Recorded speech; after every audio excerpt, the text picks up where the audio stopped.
사무엘하 6장 1절부터 우리 11절까지 말씀인데요.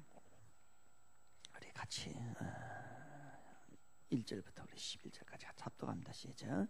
다윗이 이스라엘에게 뽑은 무리 3만 명을 다시 모으고 다윗이 일어나 자기와 함께 있는 모든 사람과 더불어 바알레 유다로 가서 거기서 하나님의 궤를 메어 오려 하니 그 궤는 그룹들 사이에 좌정하신 만군의 여호와의 이름으로 불리는 것이라. 그들이 하나님의 궤를 새 수레에 싣고 산에 있는 아비나답의 집에서 나오는데 아비나답의 아들 우사와 아유가 그 새 수레를 모니라. 그들이 산에 있는 아비나답의 집에서 하나님의 궤를 싣고 나올 때에 아유는 궤 앞에서 가고 다윗과 이스라엘 온 족속은 잣나무로 만든 여러 가지 악기와 수금과 비파와 소고와 양금과 재금으로 여호와 앞에서 연주하더라.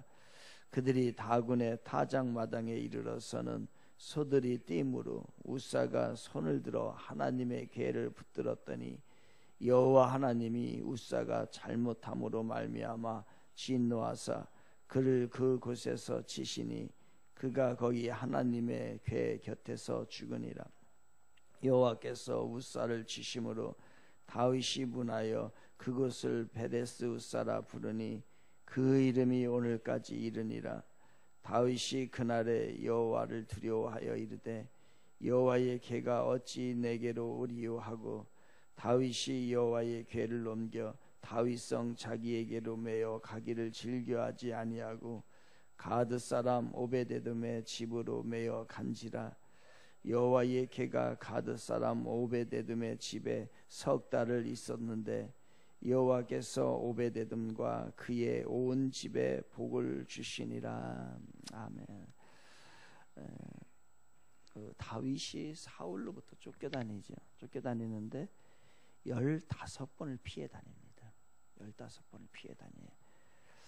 고난의 길, 수없이 많은 고난의 길을 걷게 되는 거죠.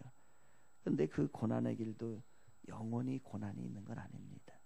이제 영원히 계속되는 고난은 없습니다. 마무리가 되죠. 그래서 사울은 블레셋에 의해서 죽게 되고 그리고 다윗은 이제 왕이 되게 됩니다. 그래서 다윗이 왕이 된 다음에 첫 번째 한 일이 있어요. 맨 처음에 한 일은 뭐냐면 지금 예루살렘, 우리가 예루살렘인데요.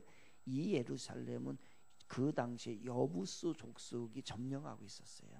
그래서 그 당시에 여부수 족속이 점령하고 있는데 난공불락이라고 했습니다. 이걸 점령하기가 쉽지가 않았어요.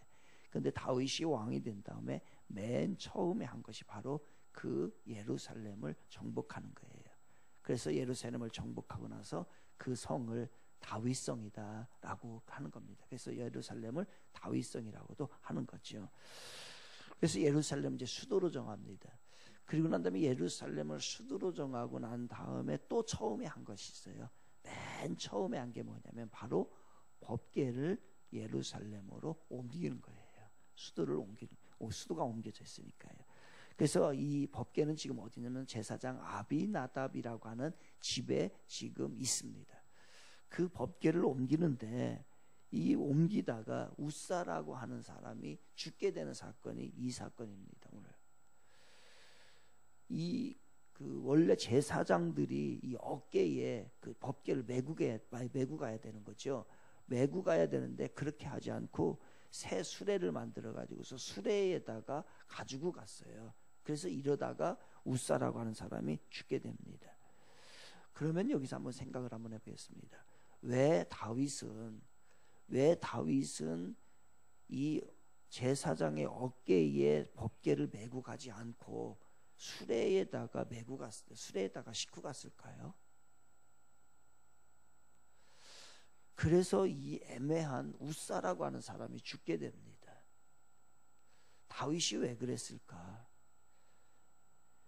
다윗이 이 율법을 몰랐을까요? 레위기에 이게 나오거든요. 레위기에 이 법이 나오는데 다윗이 이거를 몰랐을까요? 알았을까요? 알았을 거예요. 그렇다고 한다면은 다윗이라고 하는 사람은 이 법을 어떻게 한 거예요? 알았는데 무시한 거예요. 똑같습니다. 우리도 하나님의 법을 아는데, 하나님의 마음을 아는데 우리가 무시해버려요. 몰라서 신앙생활 하는 것은 극히 드뭅니다. 알면서도 무시해버리는 거예요. 자기의 마음대로 하는 거예요. 그래서 다윗이 사실은 우사를 죽이게 된 거죠. 또 하나가 있어요.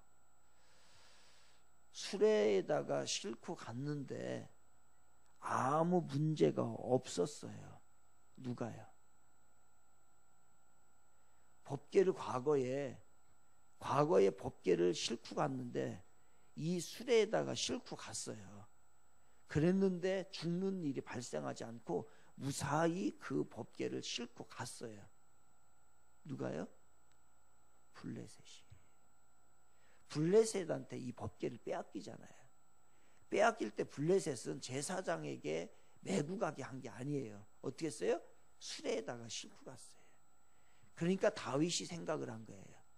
블레셋 사람들이 이거를 수레에다가 싣고 갔으니까 나도 괜찮겠다라고서 생각을 한 거예요. 우리가 신앙생활이요, 이렇게 합니다. 우리하고 예수님의 피값으로 구원받은 사람들하고 구원받지 못한 세상에 있는 사람들하고는 생활 방식이 다릅니다, 여러분. 그런데 세상 사람들은 세상의 법에 의해서 살고 그들은 그런 축복을 누려요. 그러다 보니까 우리들이 생각을 하는 거예요. 야, 우리도 저렇게 살면 축복을 받는 거구나 라고 생각을 하면서 세상 사람들의 법에 따라서 살기 시작합니다. 이건 하나님이 기뻐하시는 일이 아니에요. 블레셋은 이게 가능해요. 왜? 이 당시에 블레셋은 이스라엘 백성들이 아니잖아요. 그런데 이 다윗은 블레셋이 그렇게 했으니까 나도 그렇게 해도 되는구나 라고 생각을 하면서 수레에 싣고 갔던 거예요. 세상 사람들이 저렇게 살으니까 나도 저렇게 살아서 저렇게 돈을 벌어도 되는구나, 저렇게 욕심을 부려도 되는구나, 저렇게 세상적인 방법으로 살아도 되는구나 라고 생각을 하면서 사는 사람들이 너무 많다는 얘기예요. 아닙니다. 우리는 다릅니다. 우리는 달라요. 그 법이. 우리는 그렇게 살면 죽어요. 우리는 블레셋처럼 수레에다가 싣고 가면은 죽어요. 다윗이 깜빡 속은 거예요. 깜빡 속은 거예요. 우리는 안 됩니다. 우리는 하나님의 특별한 은총과 사랑과 구원을 받은 자들이기 때문에 그 구원의 법이 있어요. 그것에 의해서 우리는 살아가야 되는 거죠. 또 하나, 다윗이 볼 때에 여러분 한번 생각을 한번 해보겠습니다. 그 법궤를 옮기는 데에 사람이 메고 가는 게 멋있겠어요? 수레에다가 메고서 옆에 사람들 쫙 따라가는 게 멋있겠어요? 그게 더 멋있고 거창해 보였던 거예요.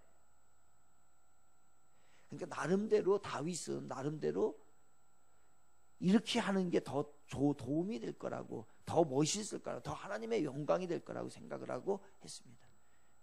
세상에 화려한 것이 신앙이 아닐 수 있습니다. 여러분, 화려한 게 아닐 수 있어요. 하나님의 법인 거예요. 이 법궤는 그 안에 십계명의 돌판이 들어있고, 그리고 아론의 쌍난 지팡이가 들어있고, 그 다음에 만나가 담겼던 항아리가 있어요. 이건 하나님의 성품을 이야기합니다. 십계명의 돌판은 뭐예요? 바로 말씀하시는 하나님. 그 다음에 아론의 쌍난 지팡이는 무엇을 얘기합니까? 바로 구원하시는 하나님. 그리고 항아리에 담겨있던 그 만나는 뭘 얘기합니까? 하나님께서 공급하시는 하나님이다 라고 하는 것을 이야기하는 거예요. 그러니 이것은 하나님의 성품을 이야기하고, 그리고 하나님의 임재를 상징합니다. 그래서 다윗이 이 나라를, 특별히 예루살렘을 중심으로 해서 하나님 앞에 예배드리는 나라로 세우고 싶었던 것이 다윗의 마음이었습니다. 그게 법궤예요. 그러니 이 법궤는 바로 그런 것이에요. 그래서 다윗이 모든 강요도를 조성하기 전에, 그 다음에 정부가 조직이 되기도 전에, 군대가 창설되기도 전에 이 법궤를 바로 예루살렘으로 옮기고, 그리고 그것을 통해서 하나님 앞에 예배드리는 나라로 세우고 싶었다. 그런데 여기 미스가 난 거예요. 잘못 옮긴 거예요. 이제 이것에 대해서 이제 세 명이 등장을 하죠. 이제 예배드리는 자세에 대한 얘기는 이제 이 세 명을 통해서 하는 겁니다. 첫째 이제 우사입니다. 우사. 이 우사, 아비나답의 아들 우사인데, 우사가 이 법궤가 새 수레를 가지고 가다가 그래서 흔들려 버렸어요. 그게 떨어집니다. 여러분, 우리 같으면 그게 막 흔들릴 때에 그거를 잡고요, 안 잡아요? 말도 안 되는 거예요. 안 잡는다는 게 말도 안 되는 거예요. 그게 법궤가 흔들려서 떨어지는데 안 잡을 사람이 어디 있어요? 그런데 하나님께서는요, 선하신 하나님이, 의로우신 하나님이 그 우사를 거기 바로 법궤 옆에서 죽여버리게 됩니다. 이해하기가 참 어렵습니다. 우사의 입장에서는 내버려둘 수 없는 일인데 어떻게 그러한 일들이 벌어졌을까? 왜 그랬어요? 이런 말이 있잖아요. 첫 단추를 잘못 끼면 나머지가 다 잘못 껴지는 거예요. 첫 단추를 잘못 꼈어요. 처음부터 제사장이 메고 갔어야 되는데 그렇게 하지 않고 보니까 이제 이게 다 흐트러져 버린 거예요. 제가 이 정황을 보건데 성경에 안 나오는 이야기라 조금 이렇게 이건 제 생각입니다. 그렇다고 한다면, 이 정도라고 한다면, 이게 이들이 하나님의 법대로 법궤를 잘 하지 못했다고 한다면은, 하나님의 뜻대로 하지 않았다고 한다면은, 아비나답의 집에 법궤를 모셔놨었을 때에 이들이 그 법궤를 만졌을 것 같아요? 안 만졌을 것 같아요? 성경에 나오진 않아요. 알 수도 없어요. 근데 이 정황과 성경 뒤를 보게 되면은 나중에 오베데돔의 집에 법궤가 옮겨갑니다. 거기서 3개월 있게 돼요. 오베데돔은 누구냐면요, 가드 사람이라고 했어요. 가드 사람은 누구예요? 블레셋의 5 족속 중에 하나예요. 누구예요? 그죠? 그 블레셋이잖아요. 그죠? 그러니까 그 가드예요. 그러니까 이 블레셋 사람이에요. 근데 블레셋 사람 집에 그 법궤가 3개월에 있은 후로 그 오베데드 집은 어떻게 했다고 했어요? 11절 마지막에 축복을 누렸다고 했어요. 그런 것으로 봐서는, 오베데돔의 집에서는 축복을 받은 것으로 봐서는 그들은 그 이후에, 사건 이후에 잘 하나님의 법대로 했을 것이고, 잘은 모르지만 아비나답의 집에 있을 때에, 제사장이 있을 때에 우사와 아이호와 그의 자손들과 모든 사람들, 다윗도 이걸 무시해버렸으니까, 다윗도 이 율법을 무시했을 정도였으니까, 그러니까 그 정황으로 봐서는 아마 이들이 조금 그 전에도 무시했을 가능성이 있어요. 그래서 하나님께서는 성경의 11절에 의도적으로 오베데돔의 집에 머물게 했고 3개월에 있었고, 그리고 그 집안이 그것을 잘 보관함으로 인하여서 어떻게 됐어요? 축복을 누렸다. 제 생각이, 이건 제 생각입니다. 제가 보는 성경을 보니. 그래서 우사는 하나님의 법대로 하질 않았기 때문에 죽었어요. 우리가 신앙생활이 그렇습니다, 여러분. 신앙생활을 할 때에 편한 쪽과 어려운 쪽이 있으면요, 쉬운 쪽으로, 편리한 쪽으로 계속 신앙을 선택하다 보면은 나중에 이런 현상이 발생합니다. 요즘 세대가 그렇죠. 신앙을 어떻게 하면 편하게 할까라고 하면 죽을 수도 있어요. 물론 이제 다 죽이는 건 아니지만 영적으로 죽을 수 있다는 거예요. 이제 다윗입니다. 다윗은 이것을 이제 법궤로 옮깁니다. 절대로 의무감으로 옮긴 것도 아니고 국민적 화합을 위해서 정치적인 차원에서 이걸 옮긴 것도 아니에요. 오직 하나님을 사랑하는 마음으로 법궤를 옮긴 겁니다. 그래서 다윗이 이거를 잘한 거예요. 실수는 했지만은 그 하나님에 대한 사랑은 강하게 있었던 것이 다윗의 마음이에요. 여러분, 이렇게 예배드려야 돼요. 다윗처럼. 이 예배라고 하는 단어가 히브리어로는 샤하라고 합니다. 샤하라고 하는 단어가요, 구약에 한 170번 정도 나와요. 그러니까 이 얘기는 뭐냐, 샤하는요 그냥 고개를 이 정도로 숙인다, 이 정도가 아니에요. 그냥 완전히 납작 엎드린다라고 하는 뜻이 바로 예배예요. 하나님 앞에 온 마음과 정성을 다한다는 것이 이런 겁니다. 그래서 이 마음을 하나님이 너무너무나 좋아하셨기 때문에 다윗을 세우신 거고, 그 모든 것을 용서해 주시고 다윗에게 축복을 내려주신 거예요. 우리가 정말 하나님 앞에 예배드린다는 그냥 고개만 이 정도 숙이고 하는 정도가 아니라 완전히 무릎을 꿇고 경외하고 복종하는 의미의 표시가 된 샤하가, 그렇다면 그렇게 드린다면 우리 하나님이 얼마나 기뻐하실까라는 생각입니다. 그래서 다윗은 뭐 했어요? 법궤가 왔을 때 춤을 추게 된다. 춤을 추게 된다. 여러분, 언제 춤이 나옵니까? 춤이 나온다는 것은요, 감정이 최고조에 이르렀을 때 춤이 나오는 거예요. 그러니까 이 하나님을 경외하고 하나님을 사랑하는 마음이 너무 강해서 춤이 나오는 거예요. 박수는 언제 나옵니까? 평상시에 그냥 대충대충 할 때는 안 나와요. 근데 진심으로 하나님을 찬양하고 싶을 때는 박수가 나오고 손이 들어지고 나중에 최고조로 가면요 춤까지 추게 되는 거예요. 그러니까 다윗은 여기까지 샤하까지 갔다는 얘기예요. 그래서 우리들의 예배 자세가 이뤄야 된다는 얘기입니다. 근데 또 한 사람이 등장을 하죠. 미갈이라고 하는 사람입니다. 이 미갈은 누굽니까? 사울의 딸이에요. 다윗의 아내죠. 그런데 다윗이 전쟁을 나갑니다. 그때에 사울이 약속을 해요. 전쟁에서 돌아오면 내가 이 딸을 주겠다. 그러니까 다윗하고 미갈은 결혼을 했는데 다윗이 미갈을 사랑해서 결혼한 사람은 아니다 이거예요. 그래서 나중에 또 발디라고 하는 사람에게 다윗과 사울이 관계가 안 좋으니까 발디라고 하는 사람에게 또 미갈을 줘버려요. 그러면서 정치적인 입지로 또 다시 미갈을 데려오는 그런 겁니다. 그러니까 다윗과의 관계가 그렇게 좋지는 않았어요. 그런데 이 미갈의 더 문제점은 뭐냐면은 다윗과 같이 하나님을 경외하지 못했다는 거예요. 그래서 쉽게 생각합니다. 이 피는 어디에서 흘렀어요? 미갈이 이렇게 다윗이 법궤를 가지고 춤을 추고 한다고 해서 다 수치스럽고 이렇게 이게 체면이 안 서지 왕이 어떻게 그럴 수 있냐라고 했던 이 발언과 이 성품은 이것은 어디에서 나온 거예요? 그렇죠. 사울에게서, 아버지에게서. 아버지가 기름 부은 자 우습게 생각하고 그리고 하나님의 권위를 우습게 생각했는데 그 피가 누구에게 흐른 거예요? 미갈에게 흐른 거예요. 그래서 미갈도 그렇게 생각합니다. 그래서 우리가 잘해야 돼. 우리가 잘하면 자녀들도 주의 복을 누릴 줄로 믿습니다.